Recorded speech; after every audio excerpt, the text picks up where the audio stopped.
एक ऋषि था, उसको अपने भविष्य के जन्म का पता चला कि अगले जन्म में मैं उसको अपने ही देव दृष्टि खुल गए कि अगले जन्म में इसी नगर में एक व्यक्ति के घर जो सूर है, सूरी है, उस सूरी के घर के पेट गर्भ से मेरा जन्म होगा और उस सूरी के माथे पर गांठ है अच्छी मोटी, और उसके ही गर्भ से मेरी मृत्यु के बाद उसके गर्भ से जन्म होगा और मेरे सिर के ऊपर एक बहुत काला सा मोटा एक अलग से निशान होगा।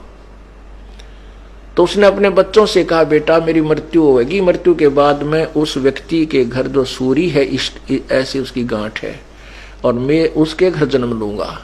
एक काम करिए तुम, उसने मोल लेके उस बच्चे को मोल ले लेना और मुझे मार देना, उसको मार देना, मेरी मोक्ष हो जाएगा, वो सूअर का जो जीवन है मेरा खत्म हो जाएगा, बहुत बुरा होगा। तो वो कहने लगे, पिताजी जैसे आप कहोगे हम वैसा कर देंगे। उन्होंने बार बार कहा, बेटा देख के तुम लालच कर जाओ, यह मेरी अंतिम प्रार्थना अवश्य करना। वो बच्चे बोले, पिताजी आप निश्चिंत रहो, क्या आप हम इतना भी नहीं कर सकेंगे आपके लिए, उसके लिए 5-4 अन्य रुपये 2 रुपये का वो सूअर का बच्चा नहीं लेंगे, आप निश्चिंत हो जाओ। वो कुछ ऐसे हफ्ते 10 दिन पाछो बूढ़ा मर गया ऋषि जी, और वो ताक में रहे उस सूरी के ब्याने की। वह महीने 2 महीने में 6 महीने हुआ, सूरी ने बच्चे दे दिए। वह जो गांठ थी शर्मन्यारी दिखे थी, उसके वही बच्चा हुआ जिसके सिर के ऊपर एक काला सा अच्छा निशान था। तो वो सूर का बच्चा फिर अपने उन बहन भाइयों के अंदर मस्ती, उसका ऊपर का नीचे का लोट मारा, उनके साथ खूब प्रेम से रह रहा है। अब वो बच्चे गए उस व्यक्ति से कहा, भाई ये बच्चा हमने मोल दे दे तू। उसने कर दिया, सौदा ले लिया।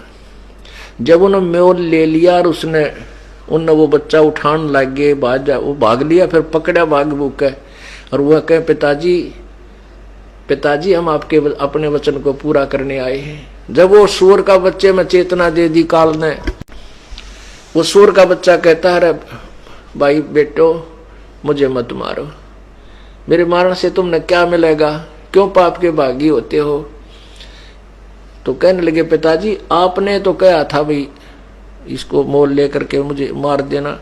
ने बोला, भाई मुझे मत मारो, मेरा दिल लग रहा है मेरे भाई बहनों में, यहाँ पर मैं ठाठ से रह रहा हूँ, मुझे कोई तकलीफ नहीं, मत मारो मत।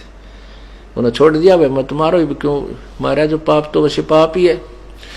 तो ये समस्या इस काल की है। जब एक सुअरी के बच्चे के जन्म में वहां उस अपने परिवार में इतना व्यस्त हो गया, इतना खुशी मना रहा है, और स्वर्ग में जाए पास देवता कदे भी इस बात को हृदय से नहीं कहेंगे, ऊपर से कह भी दें भाई मानुष जन्म इनका हो गया, तो हम जो है ना वो भक्तिया नहीं करें, मोक्षशाली करेंगे, तत्वदर्शी संत ढूंढेंगे, यान दे फिर अंडी पाक जाए, अपनी अपनी डफली अपने अपने राह, क्यों काल की बहुत भयंकर मार है।